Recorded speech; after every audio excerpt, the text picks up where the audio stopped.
Hey guys, my name's Kyle, and you are watching Private Garage.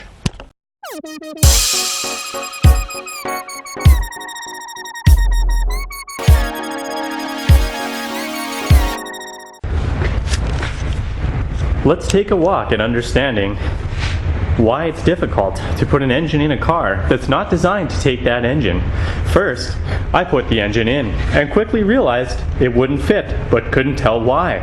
Then, after replacing several parts and taking that engine out and putting it back in again, it still did not fit. Wondering why, I had to take it out again and replace more parts. Then, on my third try, I put the engine in and it almost fit, except for this exhaust component, which is critical, would not fit. So, thinking to make life easier for myself, I removed the part. But of course, that's not enough. There is a part underneath that cannot be reached. In fact, I can't even get it on camera. So what I need to do is thread out the lower oil passage using a wrench, which I can only barely fit on, and when I do fit it on, it goes on and then it moves that much. Now I don't know how deep it's threaded in there, but let me tell you, this is going to take a long time, and it's quite painful and uncomfortable. I don't recommend it. Hey guys, what is happening? As you can tell, I was super frustrated. Had the engine in and out 3 times. So basically what today's episode is going through the process of getting the turbo engine in there. If you have a turbo Lima going in any vehicle that is not a Pinto, you'll be good to go, because it wasn't that bad getting it in the Pinto, but you need a little bit of extra room. So if you want to see what it's like, some of the challenges I had, stay tuned and let me know what you think. Also, the intro is new, so if you like the intro, please let me have some feedback in the comments. All right.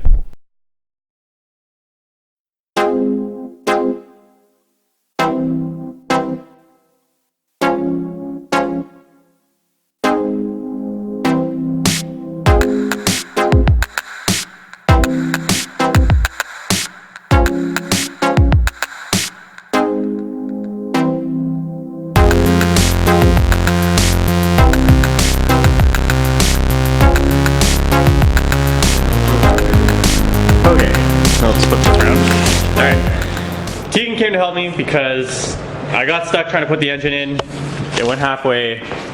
She's just too big to go down the hole. So I need to give him a quick safety brief because it's highly dangerous. I have the car held up right now by 2 jacks. No jack stands. There's jack stands in the rear. I kind of put these safety jack stands in the front under the bumper, but I don't really think they're going to do anything, so I don't trust them. The engine is halfway held in just by these 2 chains because the other 2 chains that were going to the back got in the way, so it's just sort of a half hang in there. And then underneath here, we got the Leaning Tower of Pisa of wood, and the transmission is just resting on that. Actually, right now it's not even on it, so that's kind of convenient. But basically, that's kind of where things sit right now. So it's a little bit sketchy. I just need a little bit extra help. So hopefully we'll get this thing in. It's recording.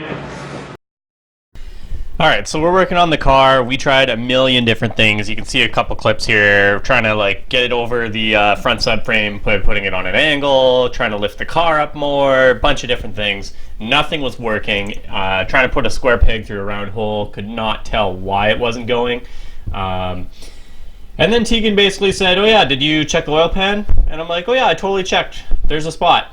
But what I didn't realize is that I was looking at it in the dark in my shed, and I was looking at the wrong side of the block. So the oil pan was actually on the wrong way. So the engine wouldn't go in. So I'll show you a quick clip of that here. A couple clips of me just swapping the oil pan out. And the next episode, we'll talk a little bit more about what was involved in doing that. But yeah, you can see basically it wasn't going in. We were struggling pretty hard. So learn from my mistake. Check the oil pan. That's one of the biggest things. You can tell because it's not fitting, so it makes it pretty easy to tell when it's not working. Also, if we look super tired, that's because we are. I think it's like almost midnight by this point, and we still hadn't realized what the problem was. So at least we finally figured it out in the end.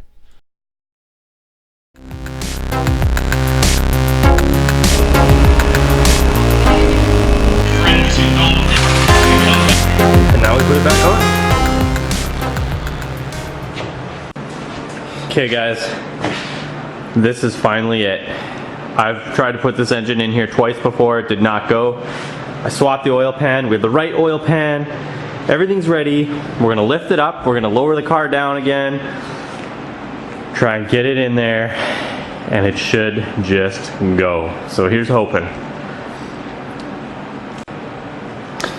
Oh yeah, and I swapped the oil pan, thought I got a good seal. I was hoping everything was fine, and then I noticed this oil leaking out all over the place. I was a little bit scared about it, but I think it's just leaking out of the drain plug because I didn't put the drain plug in that tight. And then when I tilted the engine over like this, a bunch of extra fluid fell out.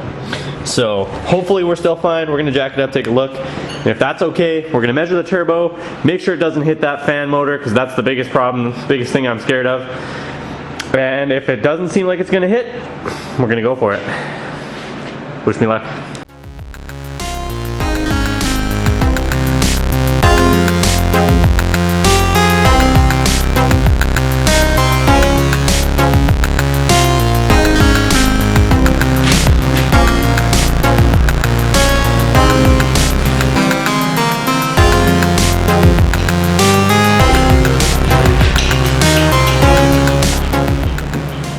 So I just had this thought, this is probably the best view I'm going to be able to get to show you guys what I was talking about when I said I had to swap the oil pans the other way. So the Merkur one, and I'm not sure if this is true for SVOs and stuff like that, but the Merkur oil pan had the sunk portion on the back. So you can see the steering box goes through right where my arm's at. So basically, we had to swap this oil pan so the sump was in the front so that the subframe and the power steering could fit through. If you get a Pinto, something to look for. Hopefully saves you a little bit of time.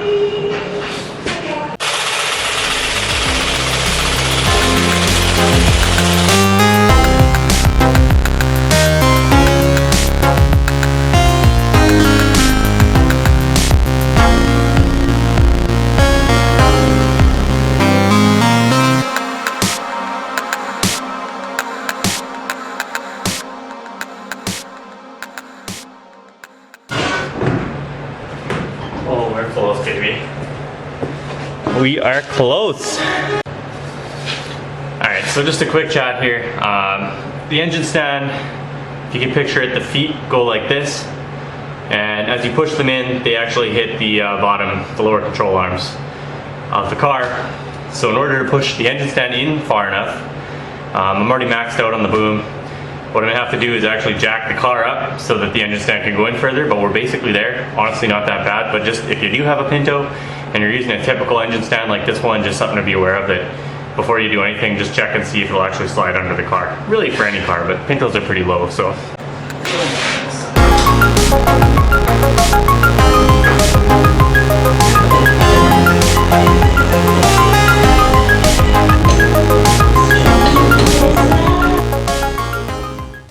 Alright guys, we're back with another one. I know I measured it. I thought the exhaust was going to clear. I still think it will. Because once it goes on the motor mount, it drops down, and then I think it'll fit just fine. So, I either have to remove the fan motor or remove at least some part of the exhaust to try and get that in. I haven't decided what I want to do yet. I'm going to take a break here, come back and hit this another day.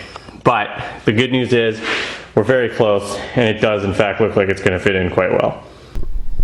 Alright, so what we're looking at here is I'm showing that the exhaust is hitting the inner fender well as it's going to hit the fan motor. I decided because I think it's going to be easier to remove the entire exhaust, and that brings us back to where we were at the beginning, which was a very frustrating process, but we're going to get the engine in, don't worry.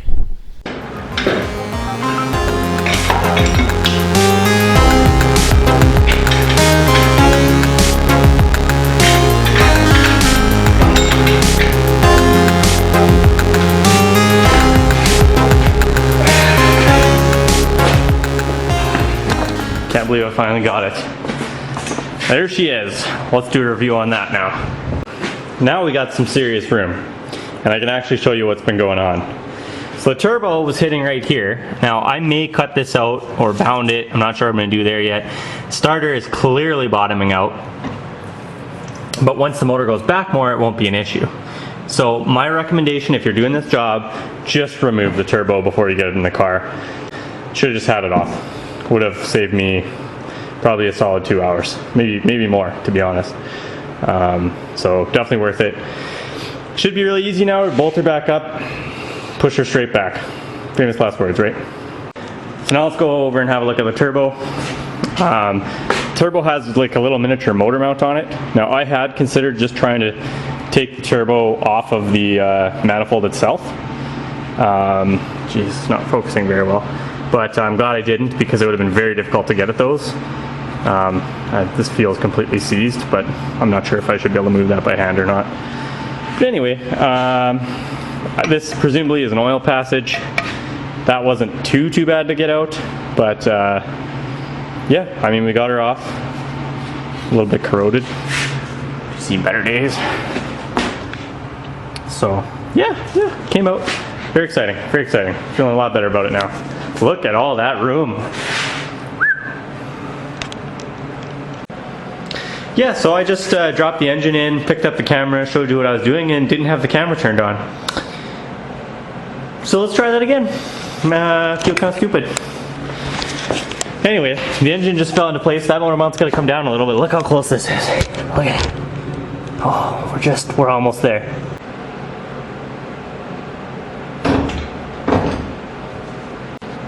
That is it, ladies and gentlemen. Motor mount swapped out. Motor mount bolts in. I will have to replace that with a bolt that's not too long, but it's in. It's sitting in, ready to go. Well, you cannot see in there at all, but it's the same, both sides, ready to go. No clearance issues with the starter. Lots of room. Beautiful. Absolutely beautiful. Do I know if the exhaust will fit in yet? No, but I think it will. I think things are looking up. I think she's gonna come together. So thanks for watching. We'll see you next time.